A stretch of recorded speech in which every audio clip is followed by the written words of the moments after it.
শেরপুর জেলায় শিরবদ্দি থানায় ঘটে গেল আজব এক ঘটনা। তা আমরা সরাসরি চলে আসলাম ইতিমধ্যে তাদের কাছে। তে তাদের মুখ থেকে শুনবো যে আসলে কি ব্যাপারটা কি হয়েছে। হ্যাঁ, আসসালামু আলাইকুম আপু, কেমন আছেন? ওয়ালাইকুম সালাম, ইনশাআল্লাহ আপনাদের দোয়ায় ভালো আছি। আপু, আমি যা শুনলাম সেটা কি সত্য না মিথ্যা? না, সব সত্যি। সব সত্যি? হ্যাঁ, সব। আপনিও মেয়ে, সেও মেয়ে, মেয়ে মেয়ে কিভাবে হয়? কেন? আমিও মেয়ে, সেও মেয়ে। আমি ওরা অনেক ভালোবাসি, ও আমারে ভালোবাসে। কারণ ছেলেদের সাথে কোনো আনিজি করি না। আমরা মেয়ে মেয়ে অনেক ভালোবেসে অনেক সুখী আছি। প্রিয় দর্শক শ্রোতা, আপনারাই দেখতে পারতেছেন যে এক মেয়ে আরেক মেয়েকে ভালোবেসে সিরাজগঞ্জ থেকে চলে আসছে আজ পাবনায়। সেই পাবনা জেলায় মেয়ে আর সিরাজগঞ্জের মেয়ে এখানে হয়েছে। সেও কিন্তু মেয়ে, সেও মেয়ে, দুইজন মেয়ে। মেয়ে মেয়ে মিলন কিভাবে হয় সেটাই আজকে আমরা জানবো তাদের কাছ থেকে।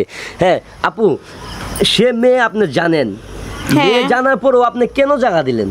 কারণ আমি ওর অনেক ভালোবাসি, আমার জীবনের থেকেও বেশি ভালোবাসি। না, আপনি তো একটা মেয়ে, আপনার যে শারীরিক সুখটা আছে, যে মানে যে আপনার স্বামী যে আপনাকে আদর সোহাগ করবে, সে তো তা দিতে পারবে না। অবশ্যই পারবে, কেন পারবে না? স্বামীর থেকে আরো বেশি ভালোবাসা আমি ওর থেকে পাই।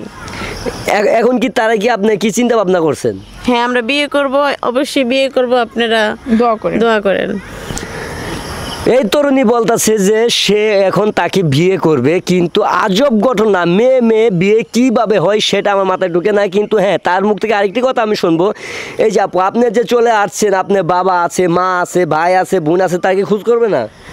খোঁজ করলে আমি জানিয়ে দিব তাদেরকে যে আমি একটা মেয়েকে অনেক ভালোবাসি, ভালোবেসে তার টেনে আমি চলে আসছি। আপনার ফ্যামিলি যদি রাজি না হয়? ফ্যামিলি রাজি না হলে ফ্যামিলির দরকার নাই, আমার ওর দরকার। হ্যাঁ, ফ্যামিলির সাথে রাজি আছে, মা বাবা ভাই বোন গ্রাম শহর যা আছে সব সাথে রাজি আছে। মা এই তরুণীকে ছাড়বে না। সে দেখেন তরুণী, দুই তরুণীর প্রেম এবং কি ভালোবাসা কতটুকু গভীর। আচ্ছা আপু, আরেকটি কথা বলি, আপনার কি আগে বিয়ে হয়েছে? না, কেন বিয়ে হবে? এই প্রথম? হ্যাঁ।